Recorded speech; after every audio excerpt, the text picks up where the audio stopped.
자, 야곱의 가족 70명이 이집트로 이민해 온 지 430년 만에 이들은 이스라엘 민족을 이루게 되었고 마침내 출애굽을 하게 되었습니다. 원래 야곱의 가족들은 7년, 6년 동안 잠깐 이집트에 이민 왔다가 이 자연재해가 끝나게 되면 다시 가나안 땅으로 돌아올 예정이었어요. 자, 고향 땅을 놔두고 이렇게 오랫동안 외국 땅에서 살게 될 줄은 꿈에도 생각하지 못했던 시나리오였습니다. 자, 그런데 하나님의 계획은 야곱의 생각과는 전혀 달랐던 것이죠. 애굽 땅에 이민 온 김에 7년, 6년만 살 것이 아니라 몇 년을 더 살다 가라는 거예요? 예, 맞습니다. 아예 400여 년 동안 쭉 살라고 하나님께서 말씀하신 겁니다. 자, 그러니 야곱의 가족들이 애굽 땅에서 이렇게 오랫동안 살게 된 것은 본인들의 의지가 아니라 전적인 하나님의 계획이셨던 겁니다. 네. 자, 물론 애굽의 총리 요셉이 살아있는 동안에는 애굽 땅에서 그들이 편안하게 살 수 있었어요. 자, 그때 당시만 해도 요셉의 몸값은 하늘까지 치솟아 올랐기 때문에 야곱과 요셉의 형제들은 충분히 대접을 받으면서 편하게 살 수 있었겠죠. 자, 그런데요, 요셉이 죽고 요셉을 알지 못하는 새로운 왕조가 정권을 잡게 되자 이제 야곱의 자손들은 애굽에 그 이집트의 노예로 전락되어서 고통과 고난의 시간을 겪어야 했었습니다. 아마도 애굽에서 살았던 430년 기간 중에 아마 노예로 살았던 시간은 한 200년에서 한 250년 정도 된다고 추측하고 있습니다. 자, 그렇다면 여기서 질문이 생기게 됩니다. 자, 왜 하나님께서는 야곱의 가족들로 하여금 왜 그렇게 오랫동안 애굽에 머물도록 하셨을까? 왜 그랬을까요?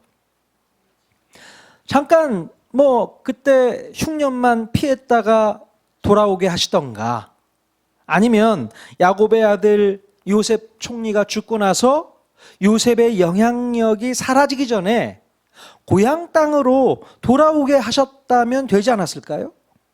예. 그러면 굳이 외국 땅에서 노예로 억압받으면서 살지 않았을 텐데 말이죠. 자, 그런데도 우리의 생각과는 달리 하나님께서는요, 더 큰 그림을 그리고 계셨다는 겁니다. 자, 그렇다면 하나님은 무슨 의도와 목적으로 야곱의 자손들을 400년 동안 애굽 땅에서 더 머물도록 하셨을까? 자, 우리 하나님께서는요, 이 야곱의 70명의 가족들을 거대한 민족으로 만들 작정이셨습니다. 70명, 도합해봤자 70명밖에 안 되는 가족이 이집트로 이민 왔단 말이죠. 그 가족들을 거대한 민족으로 만들고 싶으셨던 하나님의 계획이 분명히 있으셨다는 겁니다. 자, 마치 애굽의 고센 땅이 인큐베이터와 같은 기능을 하게 해서요, 이 70명의 가족들을 200만 명이 훨씬 넘는 거대한 민족으로 성장시켜 주셨다는 것이죠. 자, 그러니까 하나님의 계획은 야곱의 가족들을 한 민족으로 성장하게 해서 하나님의 꿈인 바로 제사장 나라를 세우기 위한 큰 그림이었다라는 사실입니다. 이제 앞으로 살펴보겠지만 출애굽한 이스라엘 백성들은 하나님의 언약 백성으로서 제사장 나라의 거룩한 백성이 되겠다는 약속을 하게 됩니다. 즉 이스라엘 백성들을 제사장 나라의 백성으로 삼기 위한 하나님의 큰 그림이 예전부터 그려져 오고 있었다라는 것이죠. 자, 그런데요, 이제 하나님의 뜻도 알겠고 하나님의 계획도 알겠는데 아무리 생각해 봐도 도무지 이해가 되지 않는 부분이 있습니다. 뭘까요? 왜 하나님께서는 이스라엘 민족을 만들고 나라를 세우시는 데에 가나안 땅이 아닌 애굽 땅을 선택하셨냐는 겁니다. 그냥 야곱 가족들이 살고 있는 그 가나안 땅에서 민족을 만드시면 되잖아요. 근데 왜 굳이 남의 땅, 애굽 땅에 와서 민족을 만드는 일을 하게 하셨냐는 겁니다. 당연히 애굽 땅에서는 바로의 노예로서 고통당하게 될 것을 하나님께서는 분명히 알고 계셨을 텐데 왜 애굽 땅에서 그렇게 고생하도록 놔두셨냐는 겁니다. 그런 질문 안 드세요? 그런 생각이 들죠.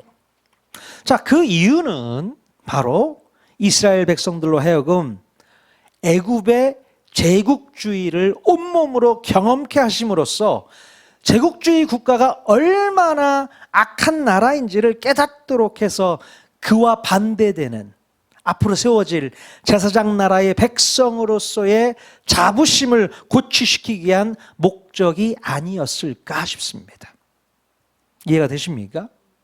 그럼 보통 나라가 부강해지면 죄성을 가지고 있는 인간의 속성 가운데는 타 민족을 착취하면서 지배하고 싶은 욕구가 생기기 마련입니다. 강한 민족이 약한 민족을 침입한다는 것이죠. 그게 인지상정이에요. 다 그렇습니다.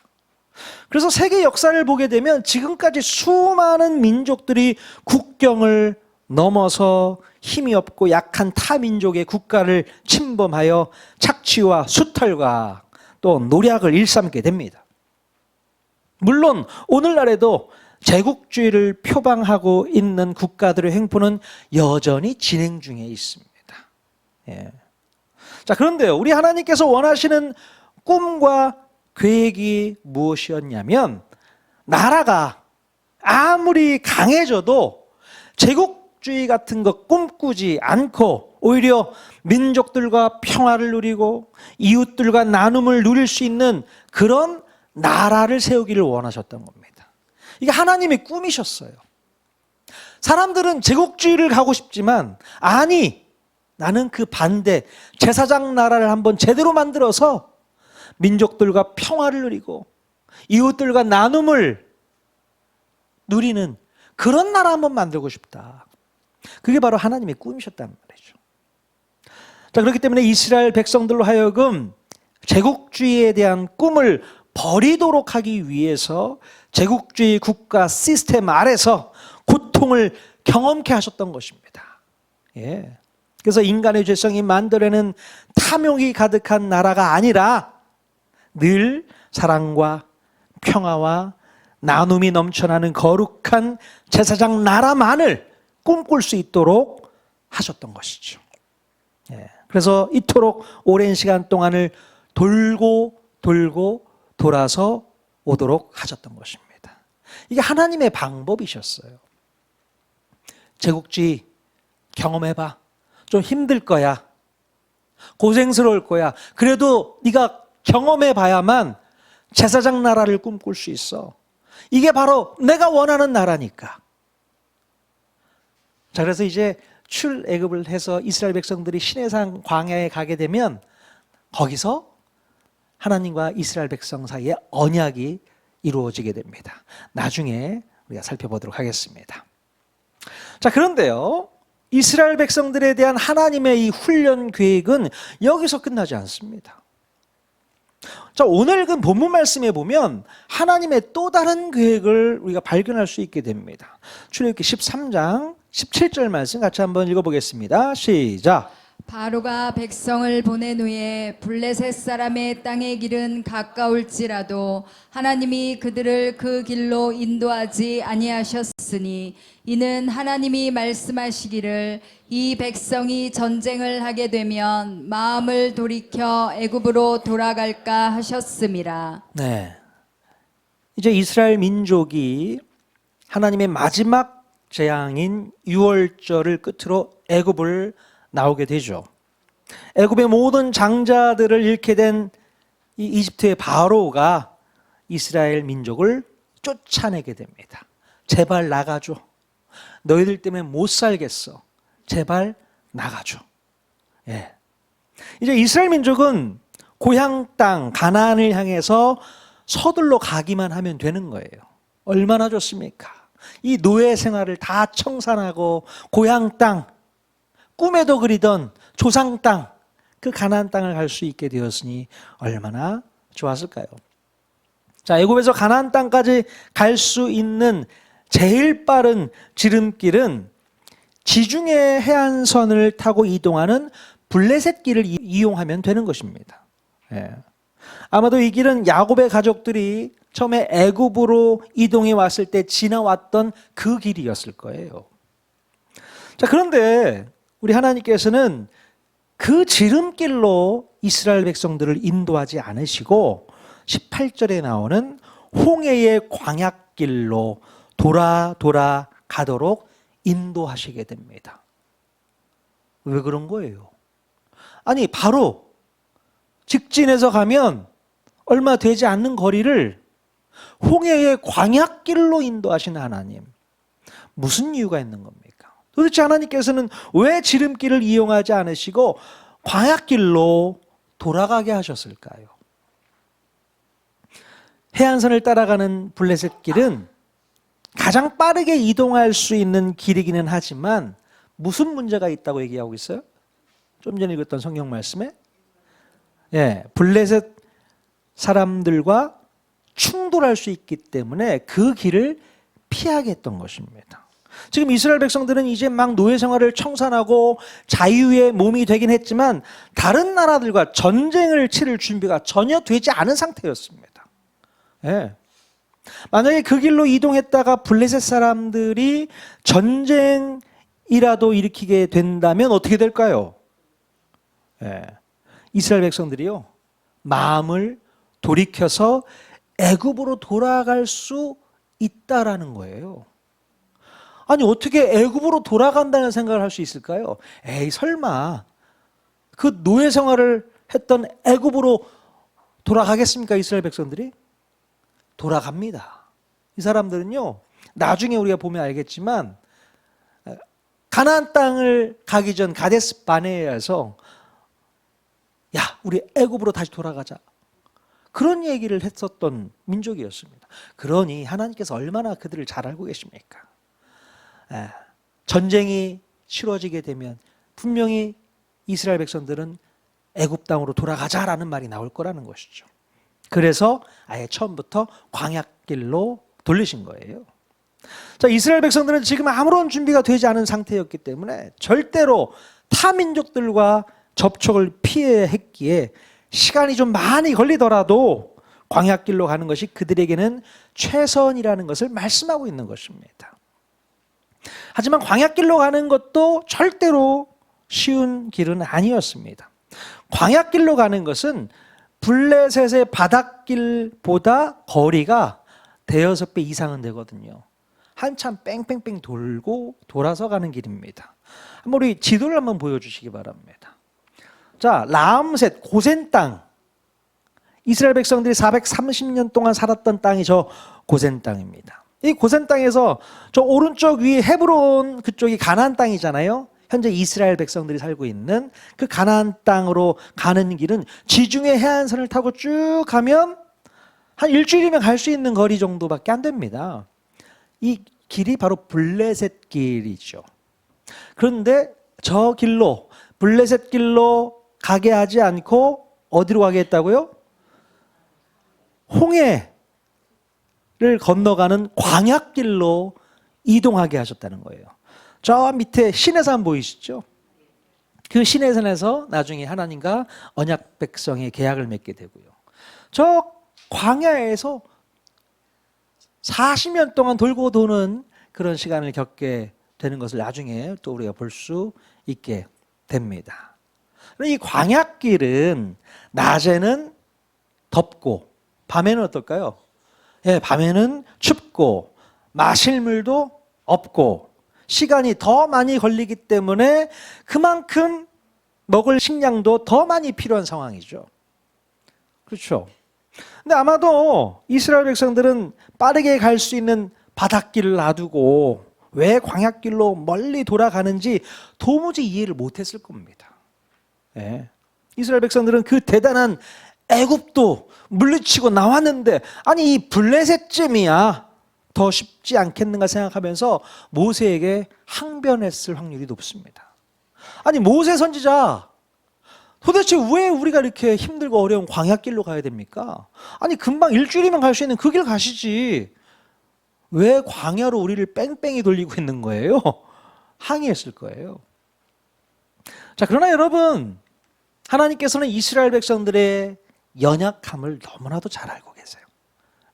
이제 막 출애굽한 이스라엘 백성들은 오랜 노예 생활을 했던 사람들이고 또 자유는 얻었지만 훈련되어 있지 않았기 때문에 전쟁을 감당할 수 없다라는 거예요. 겉으로는 멀쩡해 보여도 마음속에는 여전히 두려움과 또 상처와 의심이 가득해 있었음을 우리 하나님께서는 누구보다도 잘 알고 계셨다는 것입니다. 그래서 하나님은 가장 빠른 길이 아니라 가장 안전한 길로 인도하셨던 것이죠. 그럼 마찬가지로 우리 하나님께서는 우리의 인생도 가장 빠른 길이 아니라 천천히 돌아가는 길로 인도하실 때가 많습니다. 빠른 길 가게 하지 않고 천천히 돌고 돌고 돌아가는 길로 우리를 인도하신다는 거예요. 하나님께서는 우리의 연약함을 너무나도 잘 알고 계시기 때문에 아직은 우회해야 돼. 직진하면 네가 더 힘들어져. 이렇게 인도하시는 거죠.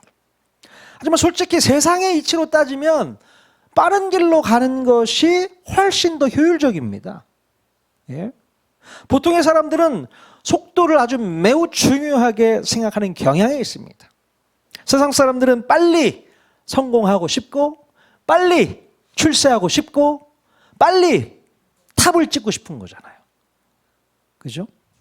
그래야만 사람들로부터 인정도 받고 존경도 받고 부러움의 대상이 된다고 생각을 합니다. 그래서 빨리.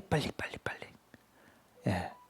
그러나 여러분, 아무리 빠른 속도로 원하는 것을 다 얻고 누리고 싶은 것을 다 누려도 하나님과의 관계 속에서 영적인 기반이 탄탄하게 세워지지 않으면 결국에는 끝까지 가지 못하고 무너질 수밖에 없다는 것을 우리는 깨달아야 되는 거예요. 예. 그래서 우리 하나님은 조금 천천히 가더라도 세상이 말하는 효과는 떨어진다 하더라도 이 황량한 광야에서 좀 더 고생하고 좀 더 고통의 시간을 갖더라도 돌아가게 하신다는 사실입니다. 이게 하나님의 방법이에요. 하나님은 그렇게 우리를 인도하시는 겁니다. 도대체 하나님께서 왜 이런 비효율적인 소모를 하게 하시는 것일까?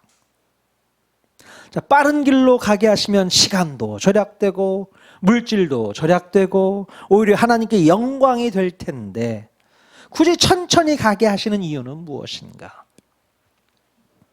우리가 생각할 때는요, 광야길을 걷는 시간이 비효율적일 것 같지만 우리 하나님께서는 광야길을 걷게 하심으로 놀라운 성과를 얻게 하신다는 사실입니다. 예.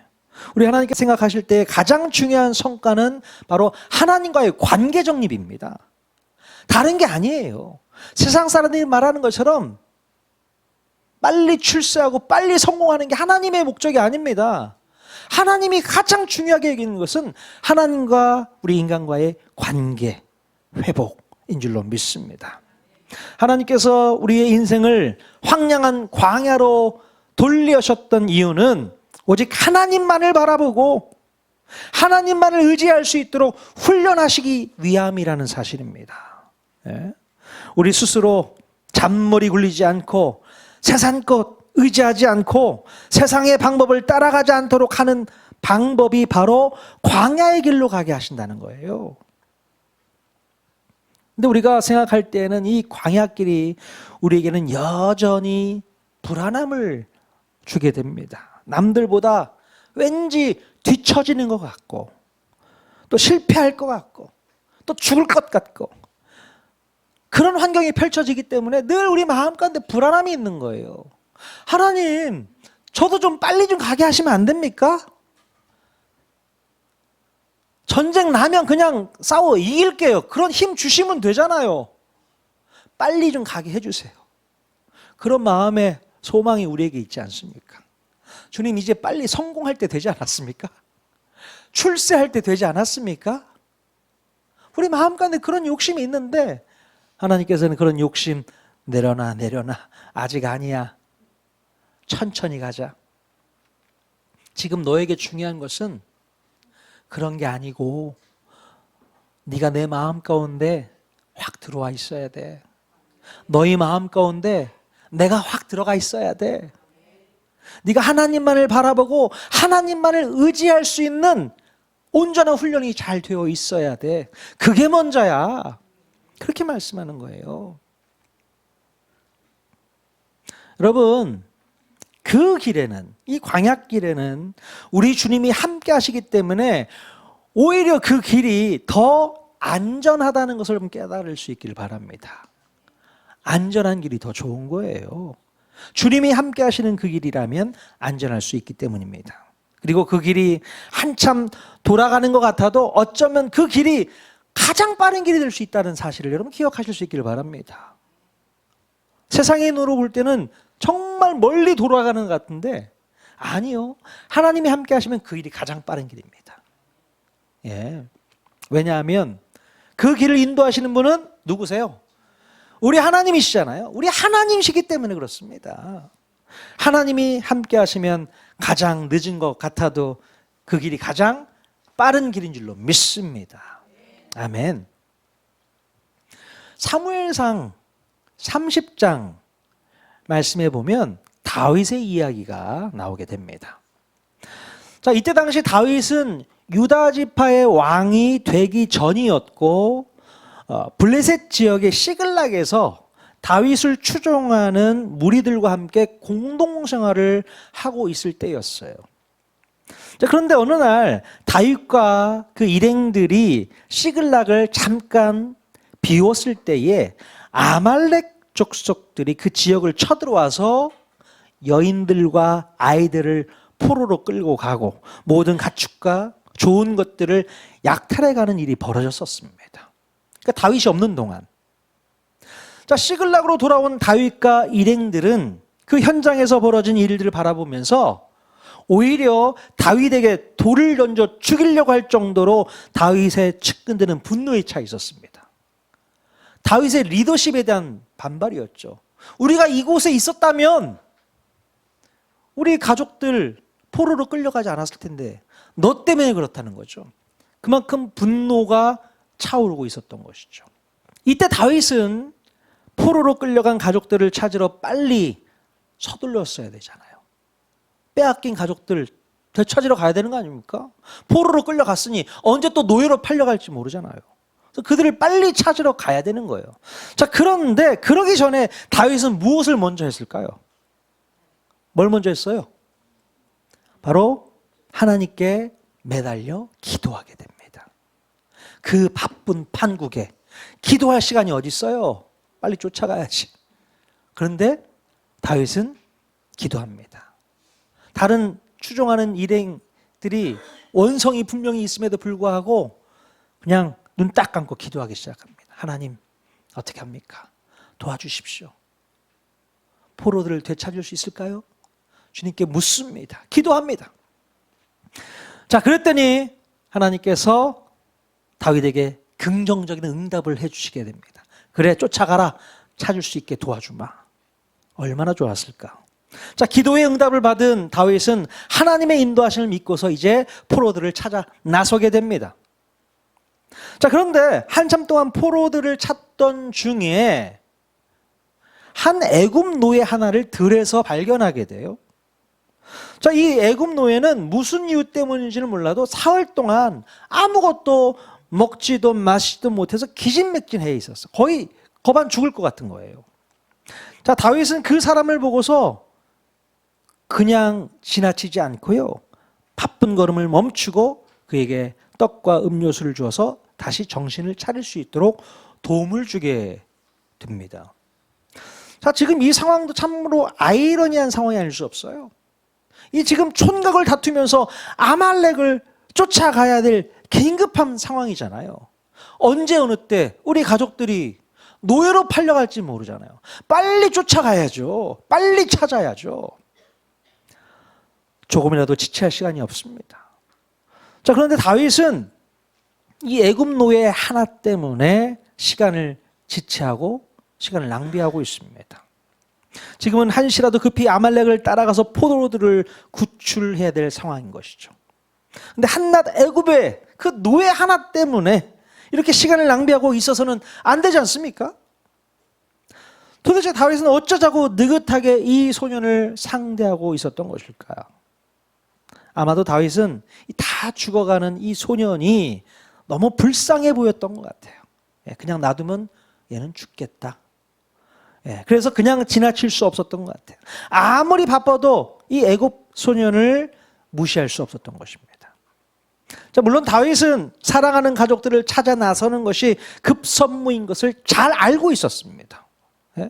그러나 하나님께 기도하고 응답을 받은 다윗은 지금 이 순간에 발생한 예상치 못한 변수에 대해서도 하나님의 분명한 뜻이 있으리라고 믿었던 거예요. 하나님이 너무나도 잘 알고 계시죠. 너희들 바쁜 거 너무 잘 알아. 하지만 변수가 생겼어요. 이 변수조차도 하나님이 인도하신 거라는 것을 다윗이 알고 있었던 겁니다. 무슨 뜻인지 모르겠지만 하나님께서 저 아이를 케어하라고 맡기신 것 같다, 이 생각을 하는 겁니다. 인간적인 생각이라면 빨리 내던지고 죽던 말던 그게 중요합니까? 내 가족 찾으러 가는 게 더 중요하죠. 근데 다윗은 그렇게 하지 않았다는 거죠. 모든 것이 다 하나님의 손 안에 있고 하나님의 그 섭리 가운데 있기 때문에 끝까지 하나님을 바라보면서 나에게 찾아온 변수를 맞이하게 되었던 것입니다. 자, 애굽 소년을 돌봐주느라 시간이 계속 지체가 되었고 누가 보더라도 답답할 수밖에 없는 그런 순간이었습니다. 자, 그런데요, 다윗이 생각하지 못했던 일이 벌어지게 됩니다. 바로 이 애굽의 노예가 정신을 차리고 나서 정신이 딱 차리고 나니까 한 가지 중요한 정보를 알려주는 거예요. 무슨 정보를 알려줍니까? 바로 아말렉 족속의 도주 경로를 얘가 알고 있었던 겁니다. 야, 기가 막히죠. 그래서 다윗에게 제가 이 아말렉 도적들의 도주 경로를 너무나도 잘 알고 있습니다. 그쪽으로 가시면 빨리 따라 붙을 수 있습니다. 그 얘기를 했단 말입니다. 예. 이 소리를 들은 다윗은 하나님께서 우리를 도우셨다라는 것을 깨닫게 됩니다. 예. 근데 만약에 이 죽어가는 애굽 노예를 돕지 않고서 내 앞길만 바라보면서 급하게 길을 나섰더라면 아마도 다윗은 끝내 길을 헤매고 다녔을 것이고 더 많은 시간을 지체하고 낭비했을 것이고 결국에는 포로들을 되찾지 못하는 안타까운 일이 벌어졌을지 모릅니다. 자, 그런데 이렇게 하나님께서 보내주신 그 도구, 하나님께서 보내주신 그 변수에 대해서 예민하게 반응을 했더니 정말 예상치 못했던 놀라운 결과를 얻게 되었던 것입니다. 네. 시간을 지체하고 돌아가는 길이 아니라 바로 그 길이 지름길이 될 수 있었던 것이죠. 예. 마침내 다윗과 일행은 아말렉 족속에게서 빼앗겼던 포로들을 다 되찾아 오게 되는 성과를 얻게 됩니다. 하나님의 스타일은 참 특이한 방식을 사용하고 계시는 것 같습니다. 그러니까 우리에게 노력해서 얻으려고 하지 않는 것 같아요. 네가 나만 믿고 따라오면 내가 다 결과를 만들어 놨어. 그거 차지하면 되는 거야 라고 말씀하시는 거 아닙니까? 네가 노력할 거 하나도 없다. 무슨 노력을 해? 너는 네가 아무리 노력해도 얻을 수 있는 게 없어. 네가 하면 실패야, 절망이야, 좌절이야. 그러나 나만 따라와. 그 길이 좀 돌아가는 길이라 하더라도 좀 지체가 된다 하더라도 결국 되찾을 수 있어. 결국 회복될 수 있어. 그 얘기를 하고 있는 것입니다.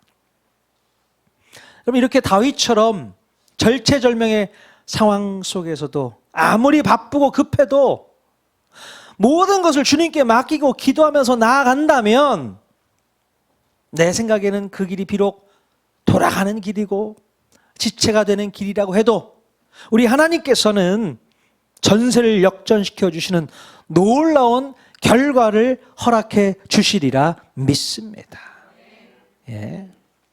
내가 아무리 내 생각과 내 지혜를 가지고 현명한 선택을 한다고 하더라도 우리 주님보다 현명할 수 없고 우리 주님보다 빠를 수 없음을 깨닫기를 바랍니다.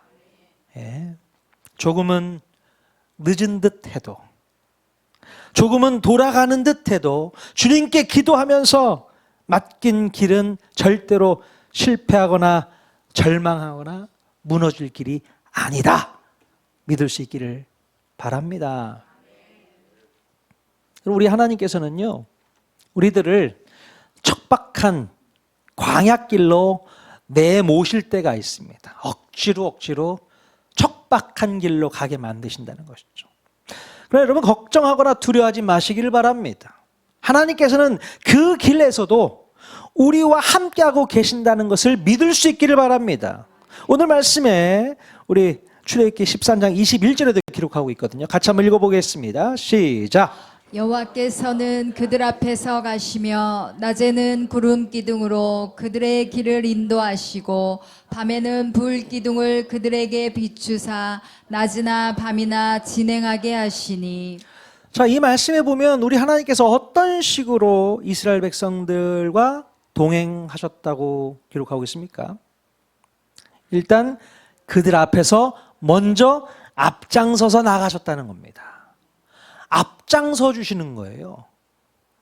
여러분 초행길 갈 때 앞장서는 게 좀 두렵지 않습니까? 잘 아시는 분이 앞장서면 좋은데 우리 하나님께서 앞장서시겠다는 거예요. 이것처럼 든든한 게 어디 있습니까? 그렇죠? 그리고 햇볕이 뜨거운 낮에는 구름 기둥으로 더위를 막아주셨고 기온이 떨어지는 추운 밤에는 불 기둥으로 추위를 막아주셨다는 거예요. 그리고 애굽에서 가지고 나온 식량이 다 떨어질 때쯤에는 어떻게 해주셨습니까? 예, 하늘로부터 매일매일 만나를 내려주셔서 그 많은 백성들을 배불리 먹여주셨다는 거예요. 이게 바로 하나님의 방식입니다. 상상을 초월합니다. 구름 기둥, 불 기둥 생각이나 했겠습니까? 하늘에서 떨어지는 만나 생각이나 했겠습니까? 그런 기적의 역사가 매일같이 이루어지는 게 하나님을 믿는 백성들에게 누릴 수 있는 특권이라는 사실입니다. 여러분 이런 특권 다 누르셔야죠. 예. 이것이 바로 우리가 생각지 못했던 하나님의 방법입니다. 우리의 상상을 초월하는 방법으로 하나님께서는 우리와 동행하고 계심을 표현하고 계십니다. 내가 너와 이렇게 함께하고 있잖아. 예.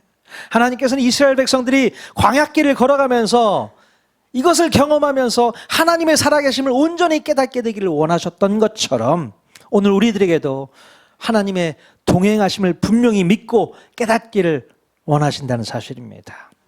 비록 내가 지금 가는 길이 척박하고 황량하고 죽을 것 같고 돌아가는 것 같지만 매일 주시는 만나를 먹고 매일 동행하시는 구름기둥과 불기둥을 믿고 따라오기를 원하신다는 거예요. 그게 하나님의 마음입니다. 여러분, 저희 교회가 개척한 지 7년 반 좀 못 됐는데요. 저는 그런 마음이 있습니다. 우리 교회가 빨리 성장했으면 좋겠다. 빨리 많은 분들이 찾아와서 교회가 부흥하고 또 교회도 더 큰 데로 이사가고 이런 마음이 별로 없어요. 오히려 천천히 가더라도 한 사람 한 사람이 제대로 하나님의 자녀로 세워줬으면 좋겠다. 건강한 모습으로 성장했으면 좋겠다. 이 마음이 가득합니다. 조금 늦은 듯 해도 주님께서는 그런 저희들과 함께하고 계시기에 오히려 더 주님과 동행하는 우리 통하는 교회 성도들 한 사람 한 사람 다 되기를 원합니다. 그러면 자연스럽게 교회 성장도 이루어지는 거 아니겠습니까? 저는 그것을 추구하고 있어요. 여러분도 그렇게 기도해 주시기를 바랍니다. 예? 조급해할 거 없어요. 오늘 재정 보고 있는 날인데 아니 우리 교회 재정이 이 정도야? 조급해하지 마세요. 하나님께서 다 채워줄 줄로 믿습니다. 구름기둥, 불기둥 다 있어요. 만나 있습니다. 예. 참 개척한 지 7년 반 넘었지만 그 지금까지 있어왔던 하나님의 만나를 생각해 보면요, 정말 밤새도록 간증할걸요. 개척 초반부터 얼마나 많은 일이 있었는데요. 저는 그 하나님을 믿고 있기 때문에 오늘도 두려워하지 않습니다. 염려하지 않습니다. 걱정하지 않습니다. 조급해하지 않습니다. 직진으로 가는 길 아니라도 돌고 돌고 돌아가는 먼 길이라도 그 길이 정답이다. 하나님이 함께 하시기 때문에 그 길이 정답인 줄로 믿습니다. 여러분 믿음 가운데 신앙생활 하면서 하나님께서 돌아가는 길을 택하셨다면 그 길이 맞습니다. 믿고 따라가시기 바랍니다. 그곳에서 승리하게 될 줄로 믿습니다. 하나님을 만나게 되실 줄로 믿습니다. 그런 우리 통하는 게 모든 성도들 다 될 수 있기를 주님의 이름으로 간절히 축원드립니다. 아멘.